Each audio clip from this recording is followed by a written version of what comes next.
everybody, it's Nick Layton. And I'm Leah Bonema. And we had so many great holiday-themed questions that we have a bonus episode. Ow! So, our first question is, quote, my mother wants to buy my father-in-law pajamas and a robe for Christmas.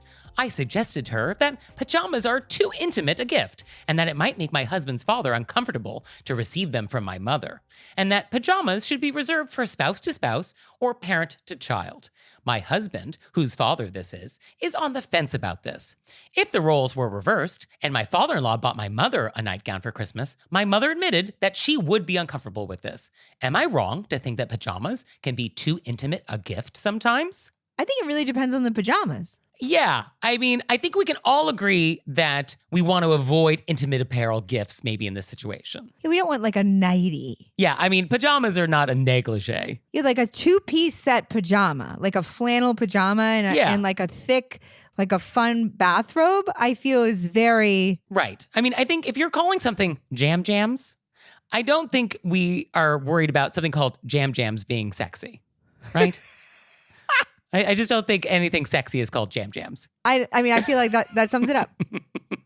That's it. Yeah. Yeah. If you're buying jams, you're good. If it's not jams, then okay, further discussion is required. I mean, you could even throw in like a pair of like house slippers to really just tone the whole thing down. And a Barca lounger.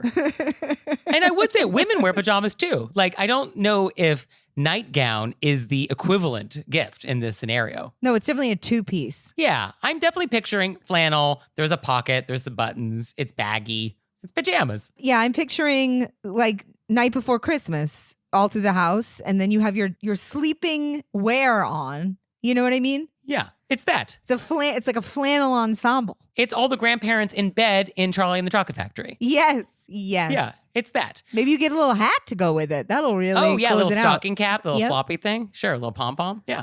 Now, I don't think it actually matters what we think. The real question is, would the person receiving this gift be uncomfortable? Like, how likely is it that this person, the father-in-law in this story, is actually going to be uncomfortable receiving pajamas? And I guess if there is danger that he would be, well then, okay, let's just not. But I think the son doesn't think there's going to be danger. Well, he's on the fence. I think you could always just go bathrobe because a bathrobe Feels fine. Feels very middle of the robe. You could go bathrobe and slippers. Yeah, I guess you could go that way and then just not go the pajama direction. Okay. And the question, am I wrong to think pajamas can be too intimate of a gift? That it's just, I think we are suggesting that it's really a spectrum based on the pajama type. Yes, I think the fabric, the cut, the material, the translucency. Yeah. So I think if it's jams, I think it's not. And if it's lacy and it's silky, maybe. Okay. And a lot of pajamas are loungewear. You know what I mean? You wear them around the house. You go check the mail in them. Very benign. Yeah. I guess, would the father-in-law wear these pajamas to pick up the newspaper on the porch? And I think if the answer is yes, you're safe. You're probably safe. Right. Okay. I think that's, yeah. Would you be okay being seen by a UPS delivery person wearing this thing? Yes. I think that's the perfect litmus test. So our next question is, quote, I'm married and in my mid-30s, but my mother still asks me what I want for Christmas every year. I don't like giving a list, and I don't really want anything, but every Christmas, my husband and I receive a gift as a couple. For example, a new grill or something for the garage. This year, she asked what I wanted, and I let her know up top that she doesn't have to get us anything, but if she wanted to contribute to our outdoor furniture, we would be so grateful, as we would like to landscape our backyard and pick out our own new outdoor furniture. When I saw her this week, she gave us our Christmas gift early. New outdoor chairs for the backyard. I was caught off guard since the chairs are not exactly our style, and I think it showed in my reaction. I'm sure they were expensive, and they were very excited to give them to us. Is there anything we can do to prevent this large gift giving from happening in the future? I don't think so. No, it's your mom. I think it's your mom. She really just wants to get you something. She really does. Yeah. She's not wanting to give you the cash for something. She wants to give you a something. I think it makes her feel really good. It's how she wants to do it. And I get the feeling that she's going to keep doing it. Yes. I don't believe we can have her not do it. Yeah. So I think you have to kind of get on board with that concept. That's what I was just thinking. We're just going to get on board. And I think we're just going to be like, thanks so much, Mom. I really appreciate that you love to give me a gift. And then I think, unfortunately, unless you want to get things that are not useful to you, you're going to have to be like, I really like this thing. Yeah. I mean, I guess you could have maybe been more specific. I think the idea was you wanted just money for the outdoor furniture and you would go and buy it rather than the actual furniture. But I guess you could have given her like the actual link to the actual chair you wanted to buy. Well, I think they probably don't even know what they wanted yet. They were just They may not have decided that. Yeah, that's true. But I do think that points to the fact that your mom wants to physically pick a thing out for you. Yes. She doesn't want to, donate to something. She wants to go get it for you and be a part of that. And for a lot of gift givers, the gift giving is part of the fun. Yes. Watching you open the gift, watching the expression on your face, the joy it brings you. Like that's part of the fun for a lot of gift givers. So I can see why just giving you money for something is less exciting as a gift giver. So I guess we answered that. Well, I guess the question is, do we prevent this from happening in the future? I guess we don't. I think that's how we answered it. I think that's not what our letter writer wanted us to say, but I don't think you can prevent it from happening. Yeah, I mean, because what would you say, Mom, I'm going to put my foot down. I prohibit you from ever purchasing us anything. But I think that she still will, even if you prohibit. And even then, that's true. Yeah, she'll ignore that. Yeah. So sorry. I think path of least resistance, and maybe she'll get you a great gift and it'll be wonderful and everybody will be happy. And what do we do with this backyard full of furniture I don't want at this point? I don't know. That thankfully wasn't a part of the question, so we don't have to figure it out. Oh, that's true. Oh, we're not going to weigh in on that. Great. We weren't asked to weigh in on it, so. Yeah, so we won't. Okay, great. Our next question is, quote, I need your help. My husband's aunt sent him a card in the mail saying she was thinking of us and here's something to get through the holidays. But the card was empty. What is the proper thing to do in this situation?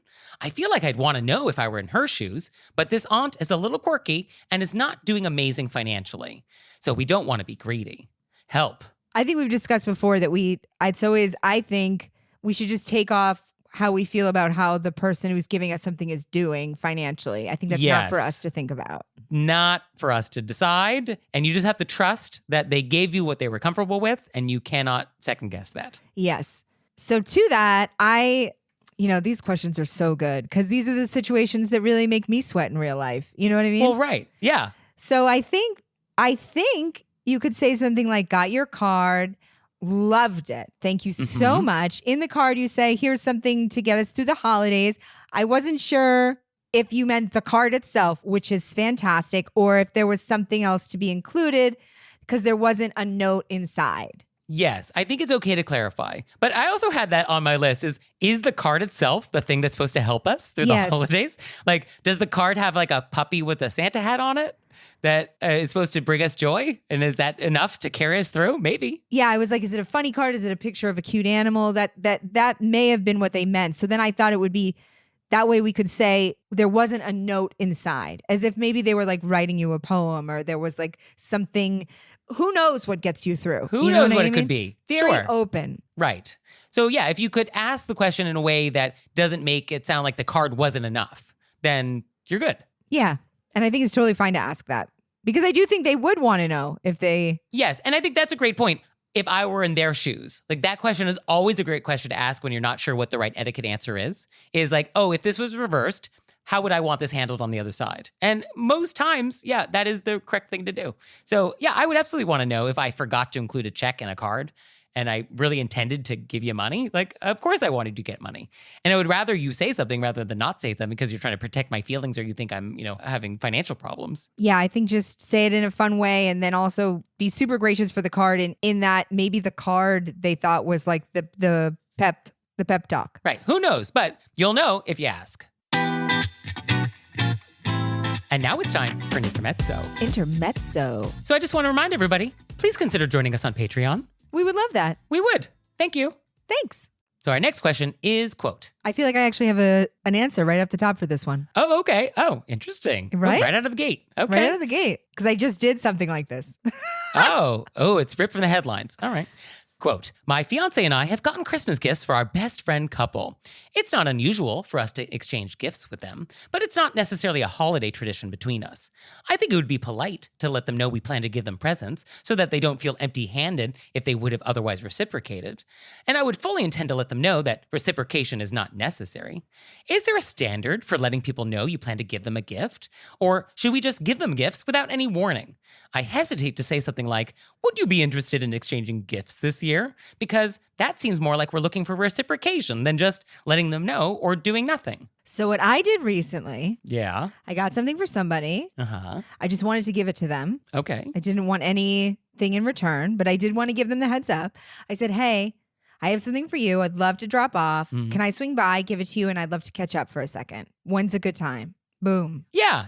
That seems casual. And that feels like you're not fishing for gifts. Yeah, and I'm giving them the heads up that I'd like to stop by. I have something with me. I'd also like to visit a little bit. Is that amiable to you? May I come over? Yeah. Because I think if you just give a gift and you spring it on them, they're going to feel awkward about it if they have no gift for you. Like that is a little awkward, especially if you guys are close friends. This is our best friend couple. And so I think they will feel super awkward if you got them something and then they just had no time to reciprocate. Well, I think you give them all the information in a very casual way. Or I think you could just be straight up with these people because I think they're close friends. Hey, do you want to do gifts this year or no? But they're already doing gifts. They already got them something. That's true. That's why I think you could just say, I'd love to come by and have some. I have something for you. And then it's on them. If they want to give you something, if they don't want to give you something. It's cool. You just want to see them and give them the gift. Although ideally the gift that you're giving is just like a little something and isn't like something extravagant or notable where it's sort of like, oh, I really do need to get you a gift. I have to drive over because I got you a new car with a bow on it. I think they can. Right. That feels like that might be a little awkward. I think it's fine. Yeah. Okay, so what did we tell them to do? You should just be cash. Hey, we want to pop by with a little something, hang out for a little bit. When are you free? Yeah. Okay. I think that way they have the information that you're bringing something. That in no way sounds like, as you said, fishing. And you get to spend a little time with them and you're giving them a heads up in advance. Okay, great. And then does that other couple have to reciprocate? What do you think? My guess is that they want to. My guess is that they are best friends and they probably already have a gift for them. Yeah. And I think I would appreciate the heads up, like, oh, you're coming over with a little something. Like, let me scramble a little something for you too. Yeah, especially if I had an idea for something for them, but I hadn't gotten it yet. Yeah. It'd be like, oh. That way I'd be like, oh, you're coming over? Let me go get that. This is when we're going to do that thing. Okay, great. So our next question is, quote, my house cleaners are here, and I have my holiday cards with crisp bills and a nice message inside. However, instead of the group of 3 that usually comes, today there's another girl who is cleaning as well. I'm feverishly putting together another card and holiday bonus of the same amount for the new girl, but I wonder if the regulars who've been cleaning all year are going to be annoyed by this for the new girl to get the same tip as each of them. I don't want to hand cards to 3 out of the 4, though. That feels rude. Any thoughts?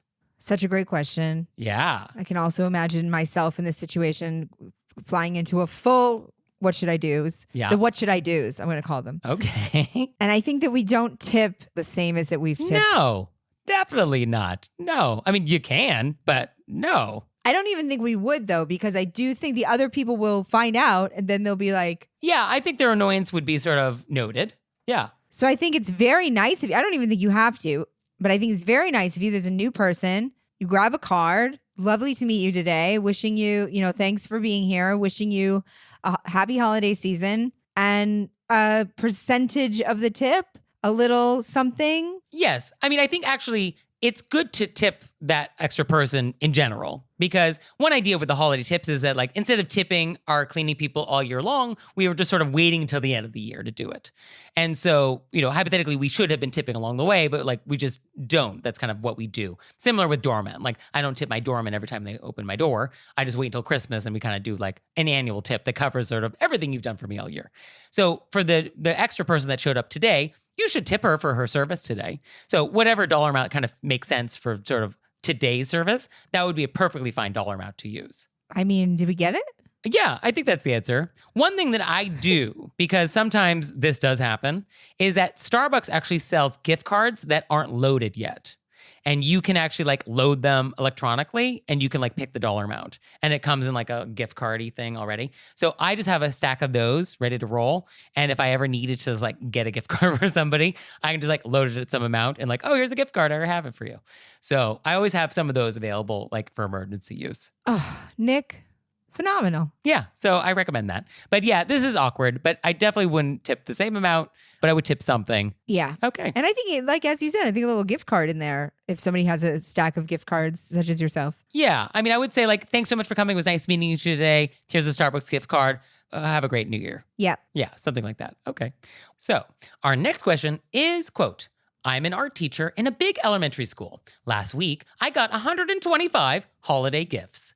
I am very appreciative of all the families thinking of me. Most are along the lines of cookies and a card, or a card with a Starbucks gift card for $15. Some soap, a few mugs. You get the idea. If I was a classroom teacher, of course, I would write a thank you note for 20 or so students. But 125? How do I handle this? Oh, I was so glad that Nick was to the rescue for this one because you always come up with such great ideas. And also, I feel like teachers are so busy. Yeah. They are so busy, and I feel like working on their own time, and that the idea that it doesn't seem to me that I think people are really just wanting to thank you for all of your work. And I think that if the idea that you would write 125 cards seems unmanageable to me. Okay. So that's your take on this. No, my take is I'm really glad that you're here for this question, but that I do feel like we, the collective would agree that teachers have a lot on their plates. Yes, absolutely. And this is the time of year where they're getting thanked. And that if your immediate response to the gratitude is that how much work you have to do, we should find another way to be able to handle it because teachers already have so much work. Okay, I think that's a very fair way to approach this. So in general, the way we thank people for gifts is often the same way we receive the gifts. So if we receive a gift in person, we can thank people in person, and that's good. If we receive something in the mail, well, then we can thank them through the mail. If we receive an email gift, like it's an electronic gift card, well, then, yeah, you could reply to that email with a thanks. And so the same method can be used, and that's typically okay when it comes to etiquette. The exceptions are if the gift is very large or extravagant. Weddings kind of doesn't apply when it comes to weddings. But in general, for gifts like this, yeah, the method upon receipt, it can be the same method. So if our teacher, our letter writer, has thanked all of these students in person when she received these gifts, well, then that's good. That's an expression of gratitude. That's an acknowledgement of receiving this gift, and that's good. Now, if she received things on her desk that like it just showed up on her desk and she didn't have a chance to thank that student, she could write a thank you note over the break, and I would be happy with that. Or the next time she sees that student, that would be an occasion to say, oh, thank you so much for the gift card. I really appreciate it. So I think at some point soon, there just needs to be that acknowledgement, either in person or, in some method.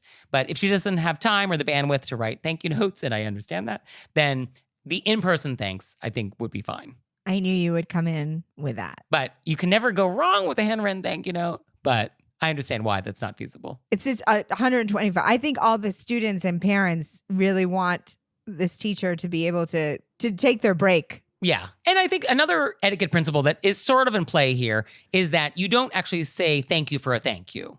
So a lot of these are thank yous already. So you don't necessarily have to write a thank you note for a thank you note.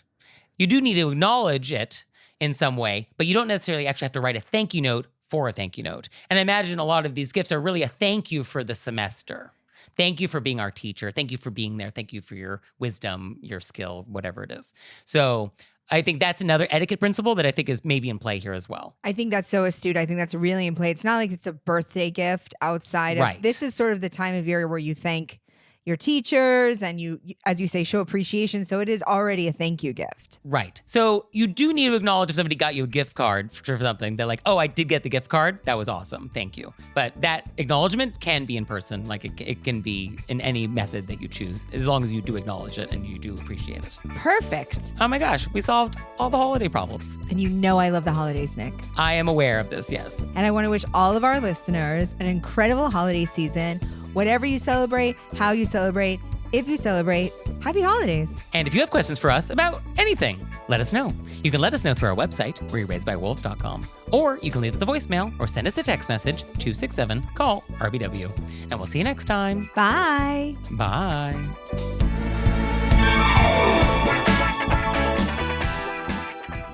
Oh, Leah, one more thing. What? Have you signed up for Patreon yet? I have. Me too. You out there, have you signed up for Patreon yet? No? Well, go to our website, wereraisedbywolves.com, click on monthly membership, check it out, because we would really appreciate it if you'd support our show. We love your support. We would. So please do that, and we'll see you next time. Bye. Bye.